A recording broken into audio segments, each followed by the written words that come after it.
Mas vamos falar de coisa boa agora, porque hoje é terça-feira a gente recebe aqui a Dejane, e a Dejane já está aqui. Bom dia, Dejane. Bom dia, João. Bom dia a todos os colegas no estúdio, a todos os ouvintes pelo estado de Mato Grosso. Sempre bom estar aqui. A gente fica muito feliz. E hoje você trouxe um convidado especial. Exatamente. A gente tem acompanhado aí desde o começo de agosto e vai por algumas semanas ainda a questão do recenseamento, né? Que as pessoas estão recebendo visitas em casa das equipes do IBGE para fazer esse censo demográfico. Mas não é só isso que o IBGE faz, né? Eu tenho um carinho muito grande pelo IBGE, eu já passei por lá. Olha Quando só. eu vi o crachá aqui, eu falei, opa, que legal. Hoje a gente recebe o Pedro Nessi, que é supervisor de pesquisas agropecuárias do IBGE. Então o IBGE faz todo esse trabalho com as pessoas, né, fazendo esse recenseamento na cidade, mas também tem esse trabalho ao longo do ano, ao longo das safras, para fazer essa análise de safras, de produção agrícolas, de valores. Bom dia, Pedro. Obrigada pela sua participação. Bom dia. Eu agradeço muito em nome do IBGE. É um prazer estar aqui com vocês, tá? A gente está fazendo o recenseamento desde o dia 1º de agosto, né? Semana passada a gente chegou a mais de 1 milhão de pessoas recenseadas aqui no estado, né? O que a gente pede para as pessoas que recebam o IBGE, né? A gente tem uma dificuldade em alguns domicílios que as pessoas têm receio de nos responder. Então o recenseador ele vai estar identificado, ele usa um colete, ele vai ter um equipamento na mão, que a gente chama de dispositivo móvel de coleta, que nada mais é um celular com uma máscara e o aplicativo da coleta. Um boné, ele vai ter um crachá no colete e um QR Code, se a pessoa, e um telefone. Então, se a pessoa tiver algum tipo de receio, ela pode pegar o celular e magiar o QR Code que vai identificar o recenseador. Pode procurar no site do IBGE o nome desse recenseador e o crachá também vai identificá-lo, né? A maior parte dos domicílios é uma entrevista curta de cerca de 5 a 10 minutos e alguns domicílios respondem um questionário maior, que a gente chama de questionário da amostra, que demora de 25 a 30 minutos, demora um tempo um pouquinho maior, né? Então a gente sempre tenta sensibilizar as pessoas. O IBGE, a função do IBGE é retratar o Brasil. E isso a gente só consegue retratar o Brasil se as pessoas nos receberem, né? Nos atenderem, e é um exercício de cidadania prestar dado informações estatísticas. Também é importante dizer que tem uma lei de 1968 que garante o sigilo estatístico até judicialmente, e essas informações não são repassadas individualmente de forma nenhuma, né? E esse censo tem uma visão bastante importante para comunidades quilombolas e indígenas. E também todos os domicílios do país vão ser georreferenciados, né? E também inclui as áreas rurais. Essas visitas nas áreas rurais, como tem sido? Normalmente na zona rural é um pouco mais fácil, o pessoal é mais acolhedor, assim, acho que é uma característica da... Então a gente está fazendo, por exemplo, a gente está agora, esses dias, fazendo recenseamento em aldeias indígenas, né? Então a gente faz o recenseamento, entra nas aldeias indígenas, às vezes tem que locar barco, é sempre acompanhado da FUNAI, guias, né? E a gente faz todo esse trabalho para não deixar nenhuma pessoa para trás, né? Mas também é feito ao longo do ano um levantamento, como são e para que servem, o que se observa nesses levantamentos agropecuários que são feitos ao longo do ano. Das pesquisas agropecuárias, o IBGE tem 9 pesquisas. O carro-chefe, a mais importante, é o que a gente chama de LSPA, Levantamento Sistemático da Produção Agrícola, que acompanha a safra ao longo do ano. Inclusive, é interessante falar que em Sapezal já começaram a plantar desde o dia, acho que 16 de setembro, né? Chama de plantio no pó, nem começou porque precisa plantar o algodão na sequência da soja. A gente também tem 3 pesquisas anuais, que é a PAN, que pega esses dados do LSPA e se transforma numa pesquisa estrutural para cálculo do PIB, que se coloca o preço pago ao produtor, né? A gente tem a PPM, que é os efetivos de rebanhos de interesse econômico, mais a produção de leite, ovos e mel, ovos de galinha e de codornas. A gente tem a pesquisa de extrativismo vegetal e silvicultura, que levanta os dados de extrativismo. Tem algumas coisas bastante interessantes, tem óleo de copaíba, tem ipê cacunha, tem extrativismo de madeira, né? e também da silvicultura, que está se tornando bastante importante aqui no estado, que a gente chama de florestas plantadas, em especial eucalipto e teca. A gente também tem pesquisas trimestrais, que é o abate de animais, bovinos, suínos e aves. A gente tem pesquisa de ovos de galinha, que é a POG. É o couro, né? Que a gente faz o levantamento do couro e a gente utiliza para... Sempre tem um pouquinho mais de couro do que animais abatidos em estabelecimentos que a gente levanta na pesquisa de abate, estabelecimentos com CIF, que é a inspeção federal, estadual, que é o CISI do INDEA, e municipal. E a gente também tem a pesquisa de estoques agrícolas, que a gente identifica o número de unidades armazenadoras, a capacidade de armazenagem do estado e a quantidade que tinha armazenada em 2 datas do ano, a pesquisa semestral que nós estamos fazendo agora. E nesse retrato, porque são várias pesquisas diferenciadas na agricultura, na pecuária, em diferentes áreas, e nesse retrato, essas informações auxiliam em que áreas? O mais importante, por exemplo, as pesquisas conjunturais, que é o LSPA e as trimestrais. Eles dão a conjuntura, a gente pode acompanhar se a produção agrícola está aumentando, diminuindo, se teve problema de chuva, e as pesquisas de abate, leite, dão também a conjuntura da industrialização do leite, do abate de animais. Por exemplo, Mato Grosso tem a maior capacidade de abate do país. Então, dá para acompanhar as atividades agrícolas e pecuárias ao longo do ano. Já as nossas pesquisas estruturais, que são as anuais, elas são utilizadas, o maior usuário é o próprio IBGE para cálculo do PIB. Nós fazemos uma pesquisa econômica, as pesquisas domiciliares, as agropecuárias, que são todas usadas para saber se o produto interno bruto aumentou, diminuiu, e também para as pessoas consultarem, né? É importante, alguns municípios de Mato Grosso são muito importantes para as atividades agropecuárias, e isso é muito interessante de se divulgar também. E a gente até faz uma análise, né? O quantitativo de ovos, João. Sim. O IBGE faz esse levantamento. E tem um bom resultado, que há um município que se destaca muito, né? Nacionalmente. É Sim, isso, Pedro? Isso. A nossa pesquisa de ovos, que é a POG, ela investiga granjas com mais de 10 mil galinhas em produção. E a gente tem um município... É engraçado que eu já fui à Primavera do Leste e é muito focado, as pessoas são muito focadas na agricultura. E as pessoas às vezes esquecem que o município de Primavera é o 4º maior produtor de ovos do Brasil. O município com a 4ª maior produção de ovos do Brasil, né? Então é bastante interessante isso, né? Campo Verde também é muito importante nesse sentido, mas o maior volume de galinhas e, consequentemente, produção de ovos é o município de Primavera do Leste. Tem um dado interessante do IBGE que as pessoas muitas vezes não prestam atenção, que é o seguinte: todo ano é feita a lei orçamentária anual. Ela é feita em cima de 2 fatores importantes. O lastro dela é a pesquisa de dados do IBGE e outro é a demanda levada pelo parlamento, né? Então, a gente pode dizer o seguinte: sem dados do IBGE, nós não teríamos um orçamento nacional e estadual, principalmente, município nem tanto, mas nacional e estadual, com lastro que fosse eficiente, para a gente ter a noção da importância disso. Eu acho que é importante, por exemplo, o Fundo de Participação dos Municípios, ele tem como única variável a estimativa de população do IBGE. Então, é interessante que são faixas. Então, se faltar um morador, ele não é aumentando, eles são faixas. Quando Sim. você sobe de faixa, aumenta o fundo de participação dos municípios. Então, uma das coisas mais importantes do censo é o quantitativo da população para se calcular o fundo de participação dos municípios. E Pedro, quando a gente faz uma análise dos municípios, então, de aptidão, do que se tem nesses municípios na área agropecuária, daria para a gente dividir Mato Grosso como fica?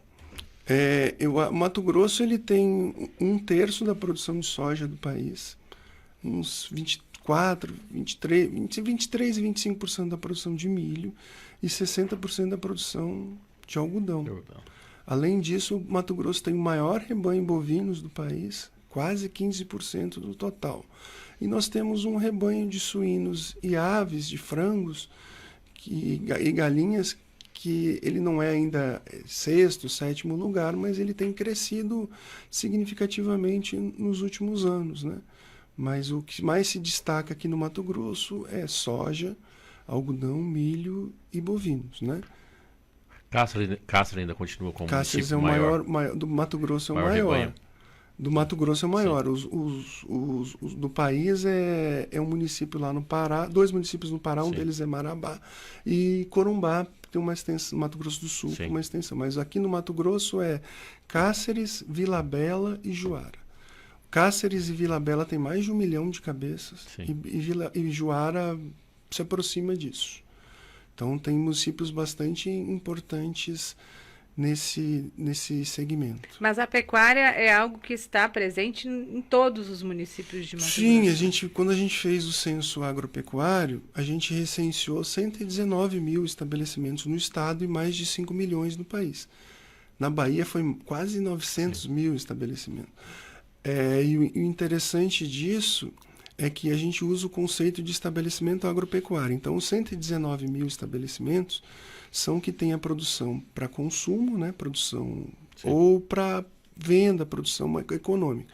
Essas chácaras, né, que o pessoal usa para lazer, a gente o conceito é não fazer o licenciamento. E o interessante é que foram 119 mil estabelecimentos.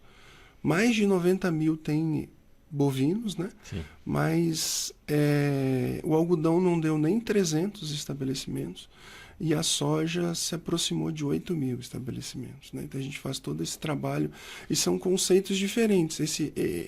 O LSPA leva em consideração informações a gente conversa muito com as trades, que a gente chama Cargill, MAGE, né, que eles têm essas informações. Já o Censo Agro é conversar com cada um dos produtores, é declaratório. E aí, quando a gente faz essa análise também das pessoas ocupadas, de ocupação, as pessoas que estão em trabalho, Mato Grosso apresenta diferenciais por ter essa produção também tão elevada? O interessante da gente fazer é que a gente acompanha o número de pessoas desocupadas e pessoas ocupadas, né, através de uma pesquisa que é a mais importante pesquisa amostral do IBGE, que é a PNAD, que é a Pesquisa Nacional por Amostra de Domicílios. Por exemplo, aqui no Mato Grosso a gente investiga quase 2.000 domicílios por mês. E o Mato Grosso é o segundo município com a menor taxa de desocupação do país. E é interessante dizer por que a gente chama de desocupação. Porque a gente não considera só as pessoas com carteira assinada, considera as pessoas na informalidade. E mais de metade das pessoas ocupadas no Brasil estão na informalidade. E o Mato Grosso tem uma taxa de, se não me engano, 4,5%, que é quase full emprego. Sim. E é uma característica rara, que só alguns municípios. A taxa de desocupação na capital é maior do que no interior. Normalmente é o contrário, né? E a última vez que eu vi esses dados, ocupadas em atividade primária agropecuária, era 260, 250 mil pessoas no estado, né? E tem uma característica interessante, se você vê esse dado a nível de Brasil, ele vem caindo pouco, mas vem caindo. Em Mato Grosso ele sobe um pouquinho, ele vem aumentando o número de pessoas. Não é o agronegócio, é só a atividade primária da agricultura e pecuária. É bacana a gente ver que essa questão da força do interior também, né? E Mato Grosso sempre tem essa característica, a gente vê inclusive nos dados divulgados pelo Cine toda semana, em que o número de vagas abertas e disponíveis pelo Cine é sempre maior. Às vezes o dobro em municípios do interior, né? Sapezal, Sorriso, Sinop, claro, um grande polo comercial também. Mas em relação aos municípios, a capital, a Várzea Grande, então há muita força de trabalho nesses municípios também, né, João? Aí vai entrar um pouquinho agora da sociologia, né, para falar dessa questão desses dados, que é muito interessante. O que aconteceu com o Mato Grosso? Nós tivemos uma migração de pessoas numa faixa etária de até 45 anos para o interior do estado. Isso muito recente. 3 décadas, 4 décadas atrás, né? Essas pessoas, os filhos cresceram, e os filhos desses filhos hoje estão migrando para as maiores cidades em função de estudos. Então, nós estamos tendo um processo migratório diferente. E aí entra na questão de aposentados, estão procurando a capital, ou Rondonópolis, ou Sinop, onde tem maior quantidade de conforto, né? Eu acho que esse censo já deve captar bem isso, né, Pedro? A migração interna. É importante a gente falar que quando a gente faz pesquisas amostrais, sim, a gente não consegue medir a migração. Sim. Então, a migração, ela é medida somente no censo. E o último censo que a gente fez foi em 2010, porque é a cada 10 anos. E todo mundo sabe que não era possível fazer censo durante a pandemia. Então, ele foi atrasado primeiro para 2021, depois para 2022.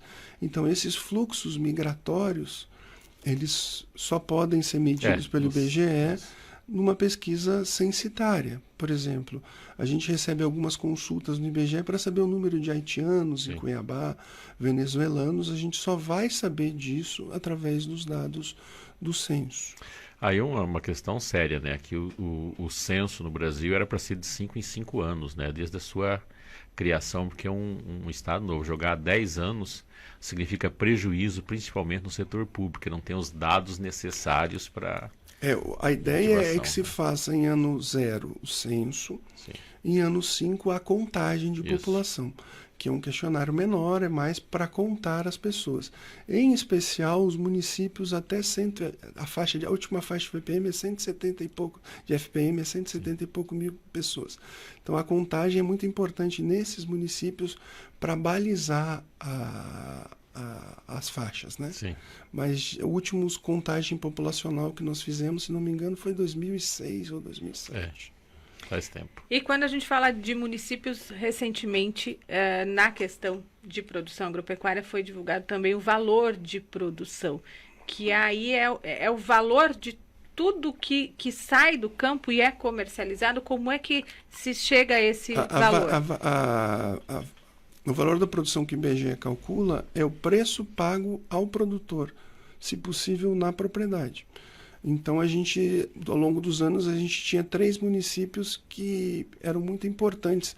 Sorriso acima de 2% do valor da produção brasileira e 2 acima de 1%, que era Sorriso, Sapezal e Campo Novo. Agora, o terceiro lugar, que era ocupado por Campo Novo, agora está sendo ocupado pelo município de Diamantino. Então, esses 3 municípios têm grande significado para a produção nacional de grãos. Em especial, Sorriso, né, que tem um volume muito grande de soja, milho e a produção de algodão tem crescido por lá também. Dos 10 municípios, né, do ranking nacional, os 10 municípios mais bem colocados nesse valor de produção, 7 são de Mato Grosso. Sim. Sorriso, Sapezal, Campo Novo do Parecis, Diamantino, Novo Biratã, Nova Mutum e Querência. E dos 50, a gente tem 26. Entre mais os de 50%. Exatamente, João. Que tem valor de produção. Sim. E aí impacta nessa questão de empregos também, sim, né? Pedro, vai ser possível definir quantos municípios, dos 141 municípios de Mato Grosso, quantos deles a agropecuária é a principal atividade econômica já? Isso aí a gente fez alguma... É difícil de fazer essa comparação porque a gente faz estratificado. A gente sabe o que tem no censo, quantas propriedades, os extratos de tamanho de propriedade. Mas assim, a gente recebe sempre essa pergunta. Estabelecer qual é a principal atividade econômica do município, mas boa parte deles, sim. A gente, se você associar a atividade primária ao agronegócio, por exemplo, frigorífico, esmagamento de soja, né? Isso aí acrescenta uma atividade bastante importante para o Estado, né? A gente não tem muitas indústrias aqui no Estado, né? Então, a atividade agropecuária é de extrema importância para o Estado. A sustentabilidade da maioria dos municípios está em 2 aspectos: atividade agropecuária e comércio, né? É ali que se dá a arrecadação e está centrado muito nisso, né? É importante a gente dizer, a nível de Brasil, que o PIB, né? Os serviços é a atividade que mais impacta no PIB, né? Então, isso também é o comércio, o serviço, né? Isso é bastante importante, né? Concentra boa parte do PIB brasileiro. Em muitos municípios a gente vê essa ligação, né? E é importante a gente falar dessa ligação. Não é o campo que faz sozinho, não Sim, é a cidade que faz sozinho. É um dependendo do outro, né? Na cidade que estão os bancos, que estão as revendas, que estão as mecânicas, as lojas de pneu, que o campo também precisa de todas essas atividades, de tudo funcionando, uma engrenagem bem certinha para que funcione mesmo, para que o campo produza, para que a cidade tenha também esse retorno financeiro, né, João? Tudo importa. O Pedro Sarro tem uma pergunta ali que eu acho que é bastante interessante, né, Dejane? Esses dados estão disponíveis 100% para acesso ao cidadão. Ah, legal. Como as pessoas podem ter acesso? Como podemos solicitar e ter acesso aos dados? É o Sérgio Sarro, de Cuiabá. É importante dizer que os dados produzidos pelo IBGE são 100% públicos. E a gente, vou dar um exemplo assim de uma coisa muito interessante. O censo, ele vai referenciar todos os domicílios e ele vai ter as rotas dos recenseadores para a gente até supervisionar o trabalho. E no Censo Agro também. Então a gente tem todos os caminhos que se percorrem no país para se chegar em todos os estabelecimentos. Mas a principal forma de você conseguir essas informações, todas as unidades estaduais do IBGE têm um setor de divulgação de informações. Então você pode fazer uma visita para a gente, o IBGE ali na Praça Bispo. Você pode consultar o IBGE, que é um site do governo federal, um dos mais consultados, né? E você também pode consultar uma base de dados que a gente tem, que o site é cidra.ibge.gov.br. Mas a principal fonte de informações é você nos visitar ou consultar pela internet. Todas as informações são públicas e são divulgadas. Só o que a gente não divulga são dados individuais que são protegidos por lei. Então, a gente, quando faz a investigação, por exemplo, da idade das pessoas no censo, é para saber, na média, qual é a idade, fazer a pirâmide etária, mas é importante falar que, em hipótese nenhuma, nem judicialmente, o IBGE divulga dados individuais das pessoas. Então, as pessoas podem ficar tranquilas ao prestar as informações para o IBGE de que isso não vai ser divulgado em hipótese nenhuma. As perguntas das pessoas, vou ser bem claro, isso vai ser repassado para a Receita? Não, isso vai ser repassado para... Não, isso não acontece. Os dados, a lei também tem as penalidades se os servidores do IBGE repassarem essas informações. Então, é muito importante, em período de censo, né, ele aproveitando para falar de que as pessoas nos recebam. Então, sempre quando a gente vai nas rádios, a minha chefe pediu também que a gente peça para as pessoas, sensibilizar as pessoas a nos receberem. A gente tem algumas dificuldades em determinadas situações das pessoas nos atender. Eu fiquei muito feliz. Da minha casa já passou, já respondi as questões. Você recebeu o questionário mais curtinho? O mais curtinho. Eu estava até querendo responder o maior. Estava com tempo aquele dia, mas infelizmente foi curtinho. É na hora ali que faz essa escolha, né? O recenseador não sabe até abrir o questionário. Isso. E é interessante isso porque só assim a gente vai se conhecer quantos somos, como vivemos. Por exemplo, tem variáveis interessantes. No último censo, a maior parte da população brasileira estava entre 20 e 40 anos. Agora, provavelmente, vai estar entre 50 e 30. Então, essas variáveis, a população de mulheres é maior, né? Então, todas essas variáveis, quanto as pessoas estão ganhando, a cor ou raça, né? Tudo isso é muito importante para se saber. Então, a gente pede que só nos recebendo que a gente vai ter todas essas informações. Bacana. Pedro, agradeço a sua participação aqui. Obrigada por trazer essas informações sobre o censo demográfico, também sobre as informações que são pesquisadas no campo. A gente agradece, é sempre um prazer, né? Essa é a missão do IBGE, retratar o Brasil, e a gente sempre está disponível a conversar, né? E repassar essas informações que são importantes. Para a gente também é muito importante esses convites e a gente sempre atende no sentido de poder divulgar o que a gente está fazendo.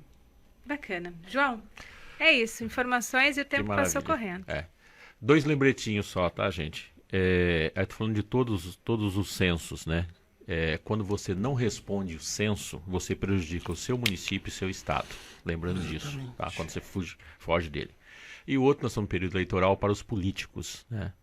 O IBGE precisa de recurso. Quando não dá recurso para o IBGE, não adianta ficar inventando coisa e lidando com milagre. É a mesma coisa que você dar remédio sem diagnóstico, sem exame. O IBGE é fundamental para você ter um diagnóstico real do país. Para de ser milagreiro e distribui um pouco de dinheiro para o IBGE que precisa. Faltando dinheiro no IBGE no Brasil. Obrigadão, Pedro. Dejane, que bom que você trouxe. Adorei trazer o só do IBGE. Também. Para a gente saber até um pouquinho mais desses dados que são aí da agropecuária.